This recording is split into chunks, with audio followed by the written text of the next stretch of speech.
The milk was the color of old pearls, thick and swirling in the bottom of the bucket, and it was the only thing of its kind for 100 miles. Elspeth clutched the handle, her knuckles white. Beyond her cabin door, the world was the color of dust and despair. The man standing on her porch, Mr. Sterling, was the richest man in the county, and his face was a mask of false concern stretched thin over a skeleton of raw need. His prize-winning herd, the pride of the territory, was gaunt-ribbed and dry, their magnificent horns seeming to weigh down their sorrowful heads. His children, he said, had forgotten the taste of milk.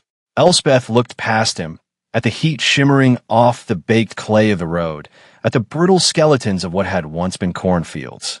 She thought of the laughter, the pitying looks, the way the whole town had agreed she had lost her mind. She thought of the tiny, shivering creature she had carried home in her arms, a thing worth less than nothing. And now this. The man who had led the chorus of scorn had come to her door to beg. 2 years earlier, it had all begun with an ending. It was calving season, and Jedediah Gable's herd was a fine one, second only to Sterling's. But nature is not sentimental. One of his cows had thrown a calf so small and frail it seemed an apology. It was a heifer, dun-colored with a white splash over one eye that looked like a tear. The mother, a broad-backed, sensible animal, took one look, gave a low moo of biological refusal, and turned away. The herd followed suit. The calf, shivering and wet, tried to stand on legs like bent twigs and fell again and again. Jedediah watched, his face grim.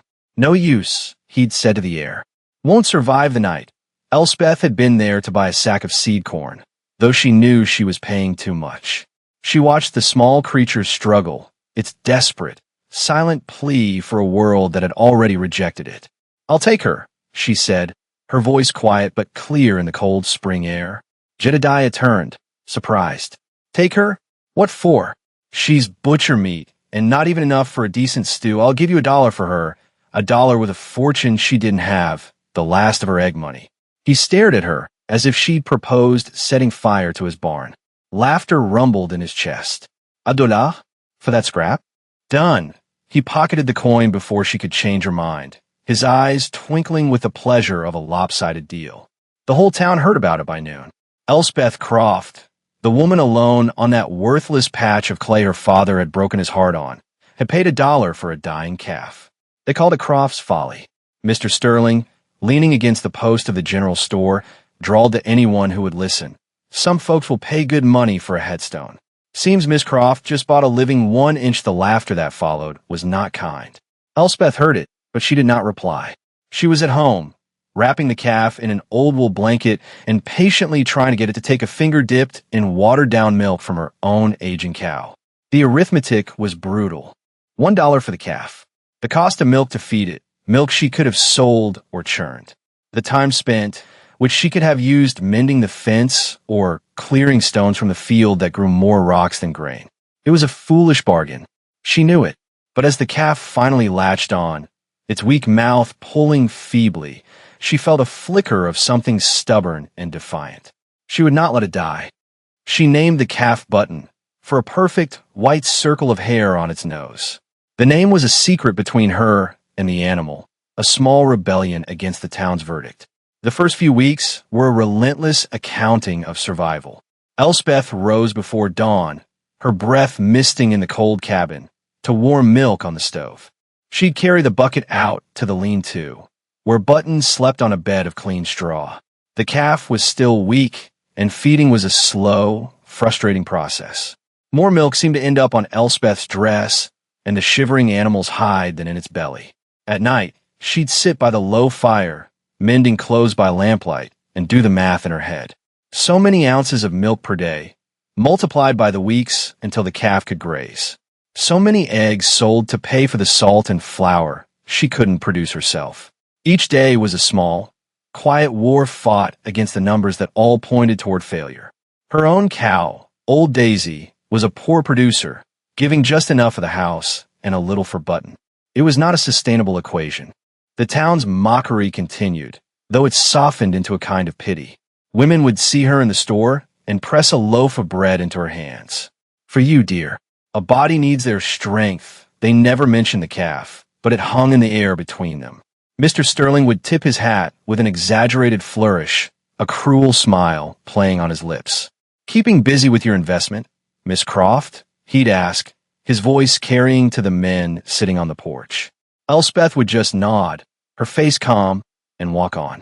Being right is its own kind of reply, and she was not yet right. She was just determined.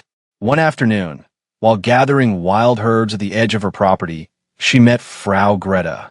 The old German woman lived in a tiny cottage set so deep in the woods that most people forgot she was there. She was ancient, her face a roadmap of a life lived elsewhere, and she spoke in a thick, gentle accent. She saw Elspeth kneeling by a patch of stubborn-looking weeds. "That one," Frau Greta said, pointing a gnarled finger. "The deep roots. It is not pretty, but it holds the water when the sun is a hammer." Elspeth looked up, startled. Frau Greta's eyes, pale blue and sharp, were not looking at the plant, but at her. "You are the one with the little cow," the old woman stated. It wasn't a question. Elspeth nodded. Frau Greta smiled, a slow creasing of her wrinkled face. "Good. The stone the builder refuses often becomes the cornerstone. Remember this." She then proceeded to show Elspeth plants the other ranchers ignored. Tough, deep-rooted chicory that cattle found bitter but was full of minerals. Vetch that tangled in the scrub but fixed nitrogen in the poor soil. Plantain that was dismissed as a weed but soothed an aching stomach. She spoke of the land not as an enemy to be conquered, but as a partner with its own language. Elspeth listened, absorbing the quiet wisdom. She went home that day with more than just a basket of herbs. She had an aphorism to hold onto, a piece of hard-won truth that felt like the first solid stone laid for a foundation no one else could yet see. A few weeks later, the boy appeared. His name was Silas, a thin, quiet shadow of a child who lived with a cousin who had too many of his own.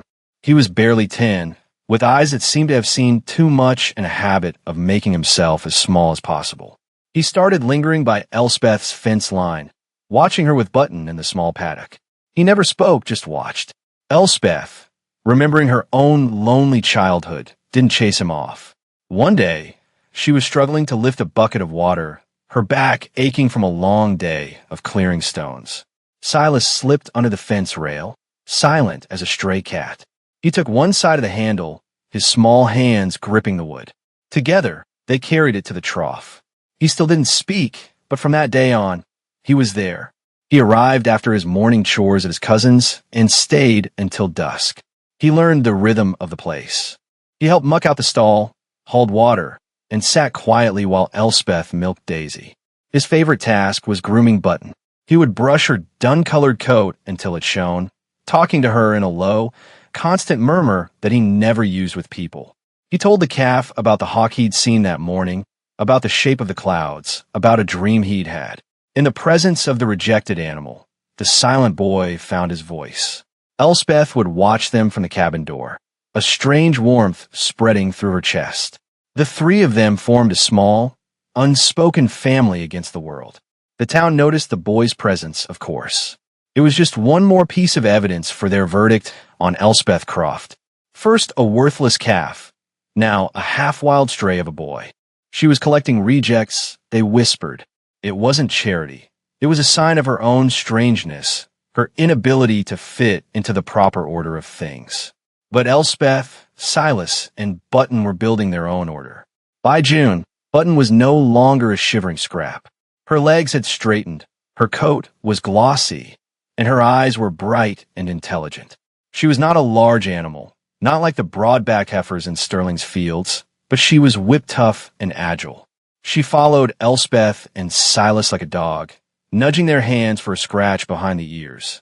The summer was long and dry, a faint prelude of what was to come. The creek that marked the edge of Elspeth's property shrank to a muddy ribbon. The grass in the common pasture grew sparse and brown. But on Elspeth's land, following Frau Greta's advice, she had encouraged the tough, deep-rooted forage. Button learned to eat the chicory and vetch, thriving on the very things other cattle ignored. Elspeth spent her days digging. She deepened her well by hand, another task the town found peculiar. It was man's work, they said, but Elspeth had no man, so it became her work. Day after day, she descended into the cool dark, hauling up buckets of clay and rock, until the water at the bottom was a foot deeper. It was back-breaking, soul-wearying labor, but each night, when she saw the clear water in the trough and watched Button drink her fill, she knew it was necessary. The arithmetic was changing. The cost of the calf was a sunk investment. The daily accounting was now about water and work and the slow, steady growth of a creature everyone had given up on. The seasons turned. Button grew from a gangly heifer into a sleek, small-boned cow. She was still smaller than the other cattle in the valley, a fact Mr. Sterling pointed out with satisfaction. "See," he said one day at the mercantile, loud enough for half the town to hear. "You can't make a silk purse from sow's ear. She's a runt. Always will be." He was right about her size, but he was wrong about everything else. What Button lacked in bulk, she possessed in resilience. She moved with a nimble grace over the rocky soil of Elspeth's land, never stumbling, never tiring. She had an uncanny ability to find the last green shoots in a dry pasture, a quiet intelligence in her soft brown eyes. She was perfectly suited to the marginal land she lived on, a fact that escaped everyone who judged livestock by size and weight alone. The first winter was hard. Snow buried the fences, and the wind howled with a personal fury. Elspeth and Silas spent their days keeping the path to the lean-to clear and ensuring Button had fresh water that wasn't frozen solid. Elspeth's meager harvest of vegetables, stored in the root cellar, dwindled faster than she liked. The math began again in her head each night. So many jars of beans left. So many weeks until the thaw. It was during that long, cold winter that Elspeth noticed the sky. She had always watched the weather, as any farmer must, but now she watched it with a new intensity. The sunsets were too vivid, the air too clear. There was a brittleness to the world, a lack of deep, resonant moisture in the soil, even when the snow melted. She mentioned it to Frau Greta, who simply nodded, her gaze distant. "The land is thirsty," the old woman said. "It has been thirsty for a long time. A great thirst is coming." That spring, Button came into her first heat. Elspeth had no bull and no money to pay for stud service from a prize animal like Sterling's. Instead, she made a deal with Jedediah Gable, the man who had sold her Button. He had a sturdy, unremarkable bull, and he agreed to the service in exchange for a dozen of Elspeth's chickens. It was a fair trade, and it caused another small ripple of amusement in the town. Breeding a runt to a common bull, they said, was just doubling down on mediocrity. Elspeth ignored them. She trusted Button. She trusted the lessons of the land Frau Greta had taught her. She was no longer just surviving. She was building. As the months of Button's pregnancy passed, the great thirst Frau Greta had predicted began to make itself known. The spring rains were short and spiteful, barely enough to settle the dust. The summer arrived like the open door of a furnace. Creeks that had run year-round for generations vanished into cracked mud. The lush green pastures of the valley faded to a sickly yellow-brown. The big herds, bred for abundance, began to suffer. Their owners, men like Sterling and Gable, started hauling water and buying expensive feed from out of the territory, their faces tight with worry. On Elspeth's scrubland, things were different. The deep-rooted forage held on, drawing moisture from far below the surface. Her well, which she had dug a crucial foot deeper, still gave clean, cold water. Button remained healthy, her coat sleek, her eyes clear. She was carrying her calf with an easy grace, a picture of health in a world that was growing increasingly ill. Button's calf was born on a blistering afternoon in late July. It was another heifer, a perfect miniature of her mother, right down to the white circle on her nose. Silas, his face shining with sweat and awe, named her Hope. The birth was easy, and Button was a natural mother, her low moos full of a tenderness she herself had never received from her own dam. She licked the calf clean and nudged her toward her full udder. And then came the miracle, the milk. When Elspeth sat on her stool for the first milking, she was not prepared. She expected a small amount given Button's size. But the milk flowed in a steady, frothing stream, ringing against the tin pail, and the quality of it was unlike anything she had ever seen. It was thick, almost yellow, with a layer of cream so rich it clung to the side of the bucket like paint. Old Daisy's milk had been thin and bluish in comparison. This was something else entirely. It was liquid gold. She kept it a secret. This small, stunning success felt fragile, a thing that could be broken by the weight of public knowledge. She told no one, not even Silas, about the astonishing richness, though the boy noticed the butter she churned was a deeper yellow, and the cheese she pressed was firmer and sweeter. She banked the knowledge like a coal low under ash, saving its heat for when she would truly need it. She and Silas and the two cows lived on their island of quiet abundance while the world outside grew more desperate. The drought tightened its grip. The leaves on the trees curled and crisped, falling in August as if it were October. The price of feed skyrocketed. Men began selling off their weaker stock for pennies on the dollar, their faces grim with the arithmetic of ruin. Mr. Sterling's pride was the first casualty. His magnificent prize-winning cows, bred for gentle green fields, had no resilience. Their milk dried up completely. He watched his investment, his legacy, literally shrink before his eyes, their ribs showing like wreckage through their fine hides. His envy, once a casual sport, began to curdle into a sharp and specific resentment directed at the one small farm that seemed immune. He started riding by Elspeth's property more often, his gaze lingering on her two healthy cows grazing on what looked like weeds. He couldn't understand it. It defied the known laws of his world, where bigger was always better and wealth was the measure of wisdom. Her survival was an affront to his failure. He saw her one day, mending a fence, and reined in his horse. "Still playing, farmer, Miss Croft?" he asked, his voice slick with a condescension that no longer fit his circumstances. Elspeth drove a post into the hard ground with a heavy mallet before she answered. "Still am, Mr. Sterling. It's a wonder your animals are still standing," he mused, gesturing at the parched landscape. "Must have a secret well somewhere." Elspeth met his gaze. "Just a deep one," she said. The simplicity of her answer infuriated him. He was a man of complex deals and leveraged assets. He could not abide a solution as plain as digging a deeper hole. He rode off, the dust rising behind him like an angry ghost, and Elspeth knew, with a cold certainty, that he would be back. Her secret was revealed not by a boast, but by a simple act of commerce. With two cows now in milk, Elspeth had a surplus for the first time in her life. She churned the cream into butter, a deep, glorious yellow, and pressed the milk into firm, white wheels of cheese. She loaded a small cart, and with Silas beside her, she drove not to the local mercantile, but to the next county over, to the growing rail town where a new hotel had just opened. She walked into the hotel kitchen, her heart pounding. The cook was a large, perspiring man from the city, with a fearsome mustache and a reputation for being impossible to please. He looked at her homespun dress and the boy beside her with disdain. "We have suppliers," he grunted. "I'm not buying from—" He waved a hand, dismissing her entire existence. Elspeth didn't argue. She simply unwrapped a small pat of butter from its clean muslin cloth and held it out. "Taste it," she said. The cook scoffed, but something in her quiet insistence made him pause. He took a sliver on the tip of a knife and put it in his mouth.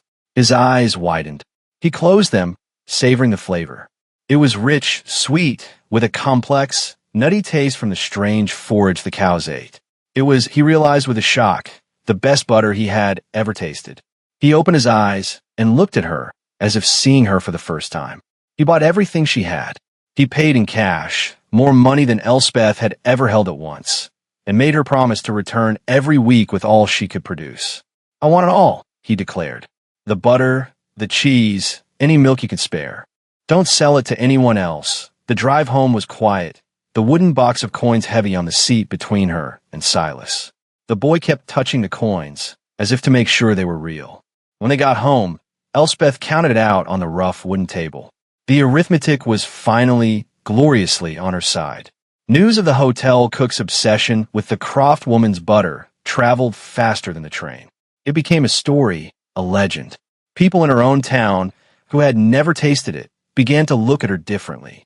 The pity was gone, replaced by a grudging curiosity. They still saw the small cows and the scrubland farm, but now they knew it was producing something a fancy city chef considered priceless. The perception reversal had begun. Mr. Sterling heard the news, and his resentment hardened into a plan. He saw her not as a strange woman with a pet cow, but as a competitor with a resource he desperately needed. His own business was collapsing. The drought had ruined him, but if he could get his hands on her productive animals, on her secret, whatever it was, he might be able to salvage his fortune. He approached her again, this time by her well. His tone was different, no longer mocking, but full of a smooth, false warmth. "Elspeth," he said, using her first name for the first time. "I've been thinking, this drought, it's hard on everyone, especially on a woman alone. You've done wonders, truly, but it can't last. I want to make you an offer. I'll buy your 2 cows. I'll give you a generous price, enough to see you through the winter, and then some." Elspeth looked at Button and Hope grazing peacefully nearby. They were not livestock to her. They were family. They were the cornerstone. "They're not for sale." Mr. Sterling, his smile tightened. "Don't be foolish. A thing's only worth what others will pay. I'm offering you more than anyone else would. Take the money. Go somewhere easier. I like it here," she said, her voice steady. "This is my home." His face hardened, the mask of civility dropping. "You'll regret this," he said, his voice low. "One person alone can't hold out forever." It was not a prediction. It was a threat. The drought did not break. August bled into a scorched September. The town well began to run low. What little water remained was brackish and foul. Hunger, a distant rumor for years, became a quiet, constant presence at every table. The faces of the children grew pinched and pale. Jedediah Gable, who had once laughed at Elspeth, lost his entire herd. He was a proud, broken man, and Elspeth saw the fear in his eyes when they passed on the road. Mr. Sterling, meanwhile, began his campaign. He started by whispering poison. He told people Elspeth's deep well was draining the town's aquifer, that her selfish hoarding of water was the reason their own wells were dry. It was a lie. Her property was on a separate watershed, but fear is not rational. People who had known her all her life began to look at her with suspicion. Then he went to the tax assessor, a man who owed him favors. He argued that Elspeth's land, now producing a valuable commodity, should be reassessed at a much higher rate, a rate he knew she couldn't pay. He was trying to starve her out, to force her to sell. Elspeth felt the pressure closing in. The loneliness, which had always been a quiet companion, now felt like a heavy weight. For the first time, she felt a tremor of real fear. It would be so easy to sell, to take the money and leave this hard place and its hard people behind.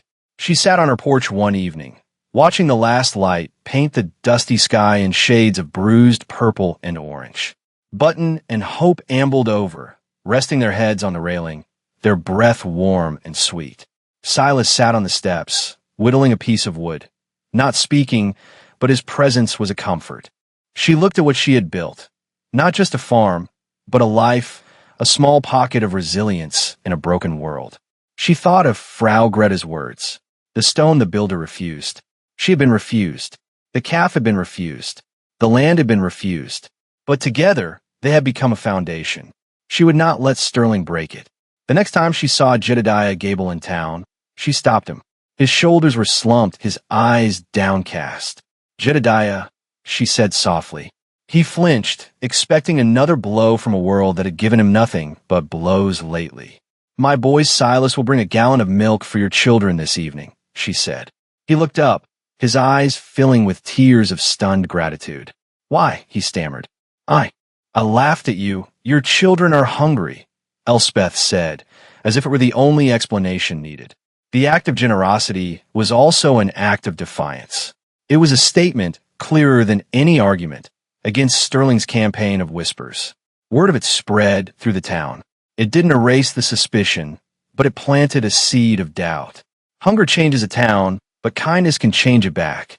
A few days later, a crisis arrived that inverted every fortune. A small fire, started by a spark from a passing train, found the valley floor to be perfect tinder. The fire swept through the bone-dry pastures with terrifying speed. It didn't reach the houses, thanks to a sudden shift in the wind, but it consumed the last of the grazing land and, crucially, it destroyed Sterling's massive barn, where he had been hoarding the last of the territory's expensive imported feed. In a single afternoon, he was ruined as completely as everyone else. He had nothing left but his starving animals and his worthless land. And Elspeth still had her 2 cows, her deep well, and her secret patch of green. The morning after the fire, the full weight of the town's desperation settled like a shroud. There was no feed, no pasture, no milk. The future was a blank, terrifying wall. And then a small procession began.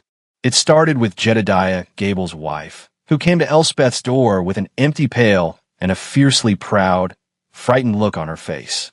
She didn't ask, she just stood there. Elspeth took the pail, filled it, and handed it back. The woman began to cry, silent tears tracking paths through the dust on her cheeks. Soon, others came, mothers with thin, listless children, old men whose hands shook. They came to the farm of the woman they had mocked, to the home of the worthless calf, and they asked for help. Elspeth and Silas worked all day. They milked Button and Hope, and Elspeth set out every pail and jar she owned. She established a simple rule: a fair price for those who could pay, a promise of future work for those who could not, and for every child, a free cup, no questions asked. The arithmetic was no longer about survival, but about community. It was then that Mr. Sterling arrived. He rode up on his fine horse, the only thing he had left that still looked prosperous. He saw the line of his neighbors at her door, and his face was a thundercloud of fury and disbelief.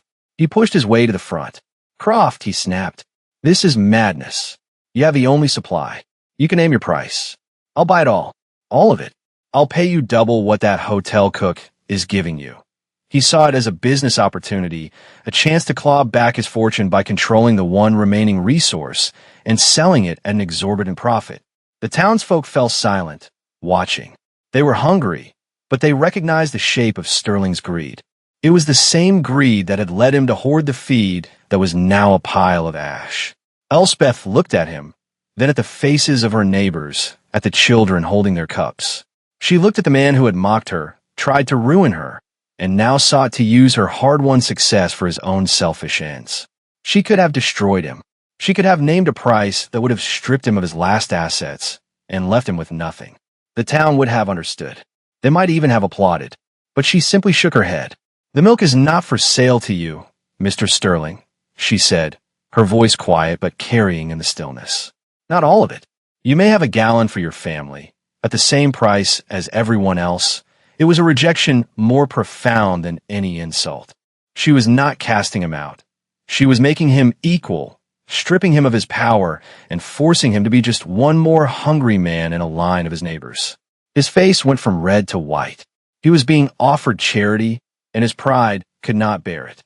He sputtered, speechless for a moment. "How did you know the Count?" a woman in the line asked, her voice sharp with sudden suspicion. "How did you know how many pails she had filled this morning?" Sterling froze. In his haste, in his greedy calculation, he had revealed he'd been watching, counting, assessing her output like a vulture circling a kill. He had exposed his own predatory intent. He looked around at the hard, knowing eyes of the people he had once lorded over. There was no support for him here.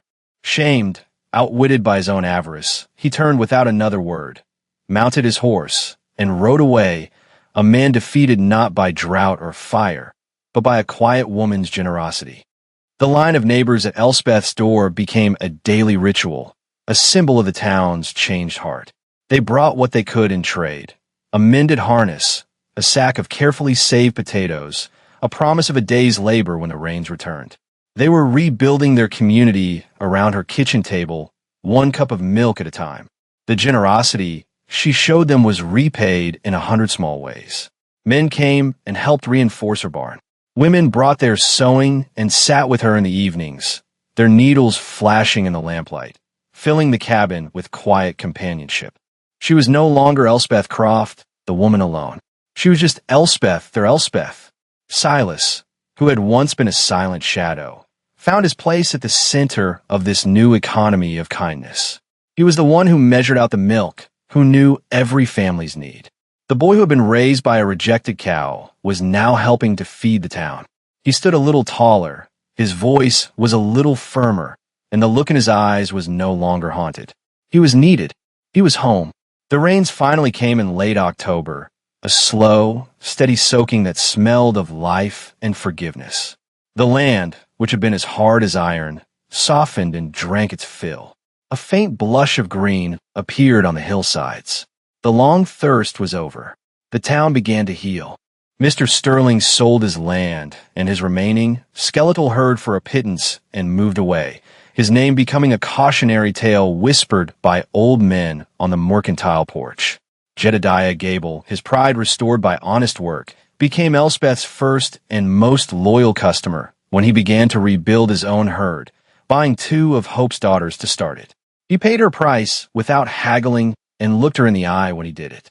The legend of Button and her daughters grew. They were never large, showy animals, but they were the hardiest stock in the territory. Their line became known for its resilience, its intelligence, and for producing the richest milk anyone had ever tasted. Farmers traveled for days to buy her calves, and Croft's Creamery became the most respected dairy line in the state.